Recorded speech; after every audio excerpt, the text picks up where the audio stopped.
So one of the things we really wanted to talk today, which it really comes into the spiritual protection and the DNA protection, is something that's really close to my heart, because on the animal side of things, I have been using medicinal mushrooms for years and years, quite different from magic mushrooms. That's a different discussion. But Lance, I want you to tell us, because your company is at the forefront of developing these absolutely amazing products.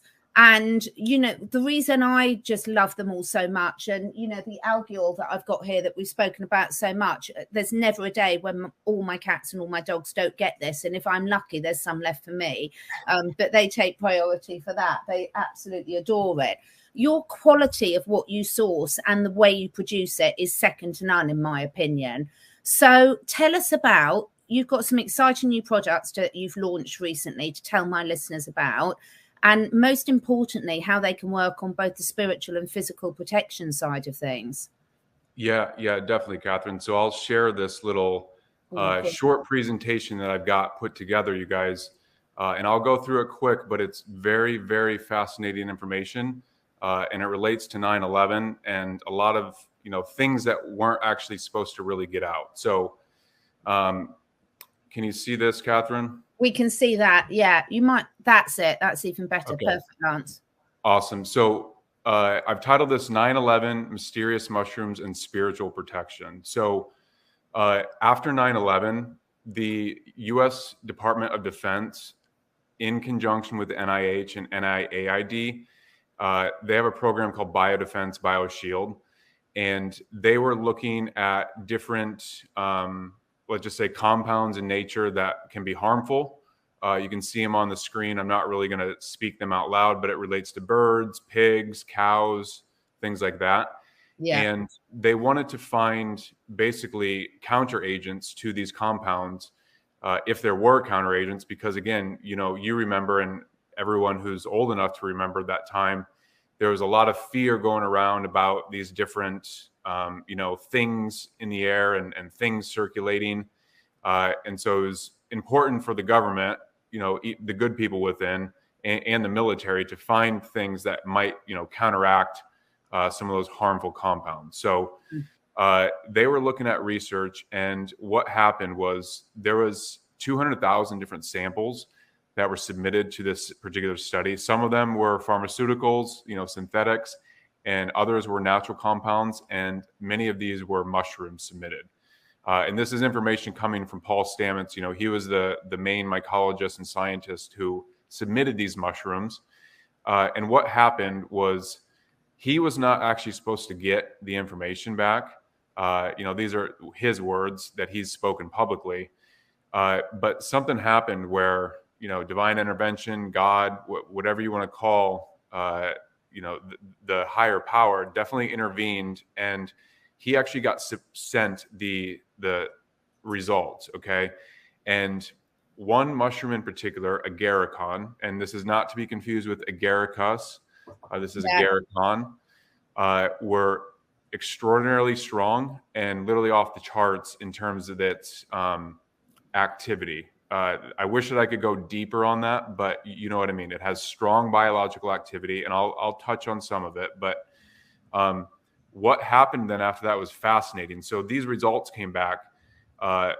Paul had called the government and, you know, his contact there and said, "Hey, these are great. It's awesome results." And the guy was very serious and said, "You were not supposed to get that. Like, you know, you need to send that back in." Shortly after that, his compound was sworn by a Black Hawk helicopter. You know, very fascinating. Now, nothing bad ended up happening, but what did happen was the results could be published and were now out basically publicly because Paul had them and he could see certain things. And so what took place then is Paul Stamets submitted some patents, and you can see one of them right here, and then one article down here as well.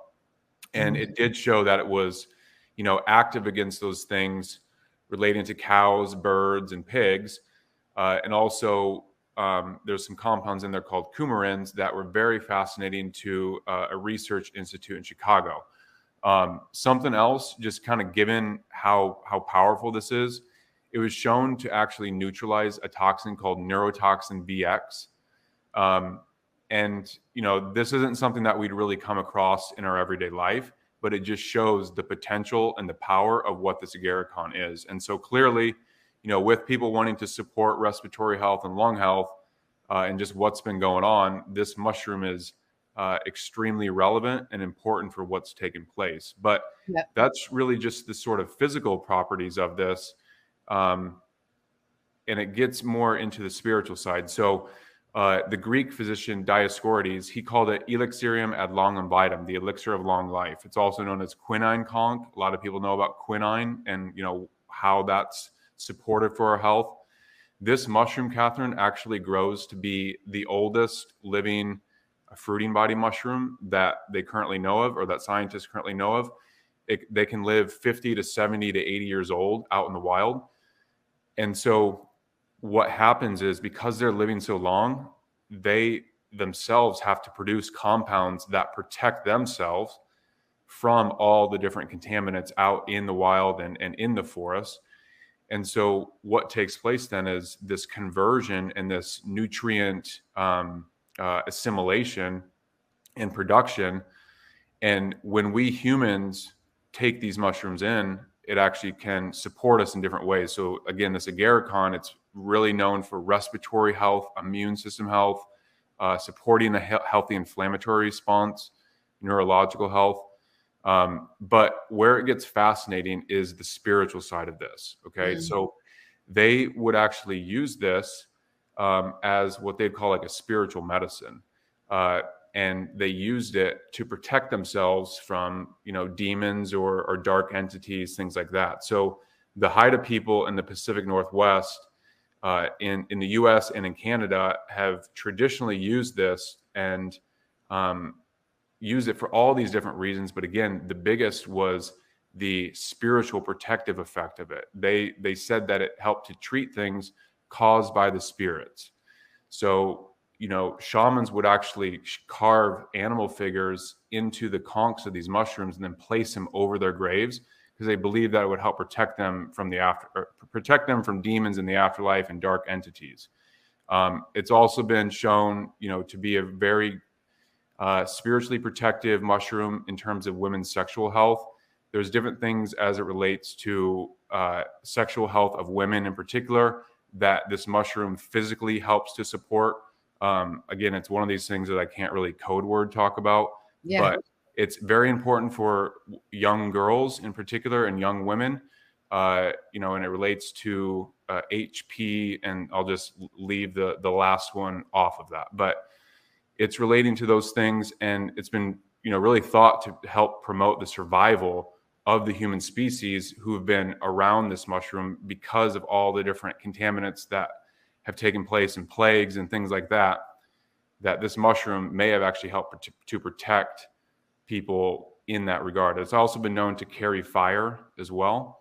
So it can transport fire. Very, very interesting stuff. So what we have done, and I really call this a very, like, possibly one of the most important spiritual products or substances out there, is this Agarikon mushroom. And what we've done, Catherine, is we are growing it organically here in the US.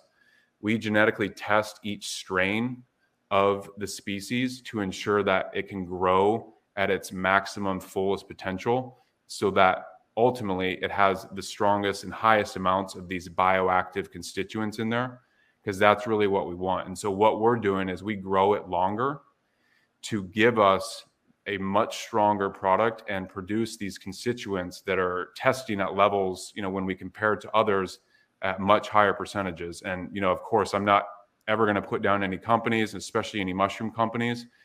You know, they're all beneficial and doing great work.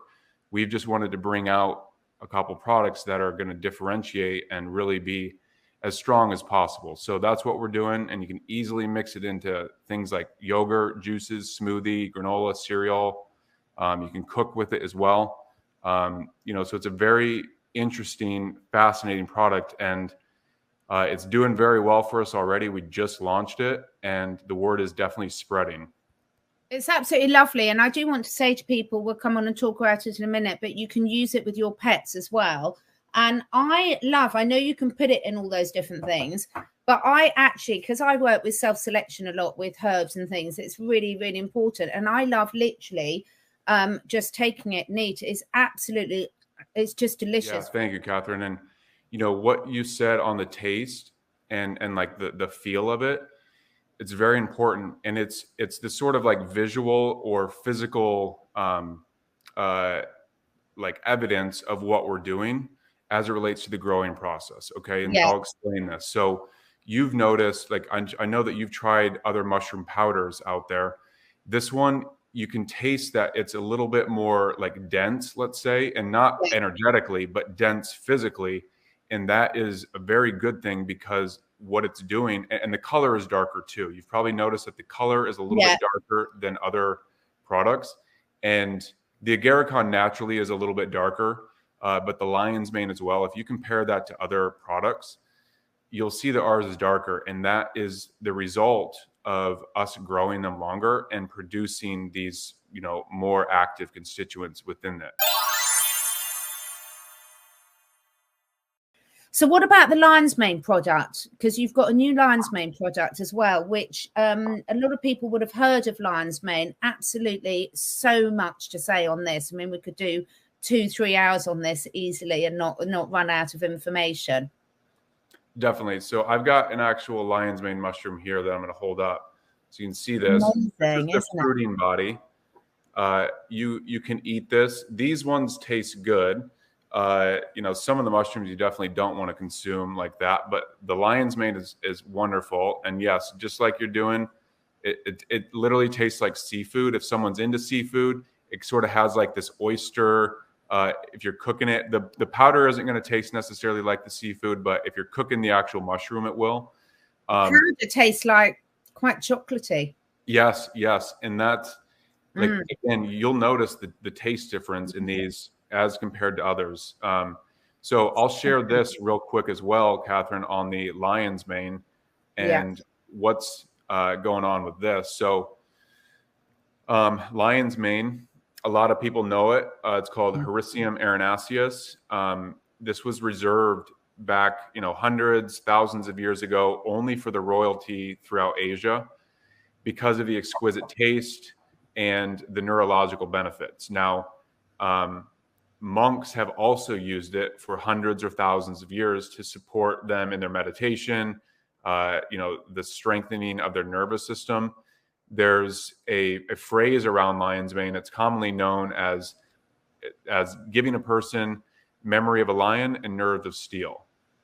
And the reason it's got that name is because of what it's doing and how it looks. Okay, so it's just all beautiful, isn't it?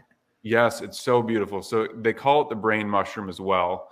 And if you think about the doctrine of signatures, which is this sort of like law in nature that often different foods and substances found within the wild will look like the organs or the different benefits that they'll give as it relates to the human body and our anatomy and physiology. And so you look at this mushroom and it sort of looks like a brain in a way where it's got the shaggy spines and the string-like connections, you know, through the dendrites and the axons.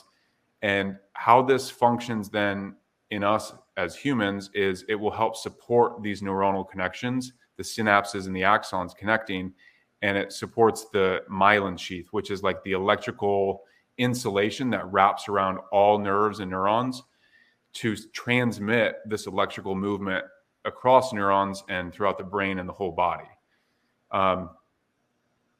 So what this is actually doing is creating a process or stimulating a process called neurogenesis. And there's a couple compounds within the lion's mane, hericinones and erinacines, that they can cross the blood-brain barrier. And then it tells the body to upregulate or produce more of a few very important compounds. One is nerve growth factor, NGF. One is BDNF, brain-derived neurotrophic factor. And then SYP, which is synaptophysin. Okay, and all these are neuropeptides that are responsible for promoting healthy nervous system functioning, communication across the brain and nervous system, the structure of the nerves themselves, because these compounds actually help to support the growth of neurons. So you can see right here, you have a neuron at day 3. And then as time progresses, what should be happening with a healthy neuron is that it starts growing and developing, and it sort of looks like a tree with branches and axons and dendrites. And that's the actual process of neurogenesis, where neurons are regenerating or they're creating entirely new ones. And so lion's mane has this amazing capability to support the brain in this way, and other ways too. There was actually just a study that came out just a little over a month ago in the Journal of Neurochemistry, and they studied lion's mane specifically. And what they found was that in this particular study, neurons were actually able to double their growth in the outgrowth of the axons and the neurite branching. And so, the sort of like layman response in the media was, lion's mane may help promote double neuronal growth, and that in turn may support healthy memory, cognitive functioning, recall, things like that. And one of the specific compounds that was studied was the heracerin A.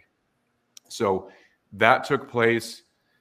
Very fascinating. And again, we're doing it organically here in the US. We test on this one as well to make sure that we're growing it in the best possible way to maximize the active constituents and really just support people and animals in all the ways that it does. Again, memory, healthy memory, recall, focus, clarity, gut health, immune system health, and there's even more benefits to it. But that's the overall on the lion's mane specifically. This was something that I've been using for about 12 years now, Catherine, and it was one of the first, it was actually the first really sort of like nootropic or brain enhancing compound or mushroom or herb, whatever in that category that I came across. And I started using it and really feeling the effects and feeling the benefits. And so I've been passionate about lion's mane for 12 years and using it often throughout this time, most of the time throughout these past 12 years. And it's just something I've really encouraged a lot of people to look into, suggested it for the brain and nervous system. And really just, it's one of those mushrooms that we can benefit from them in several different ways.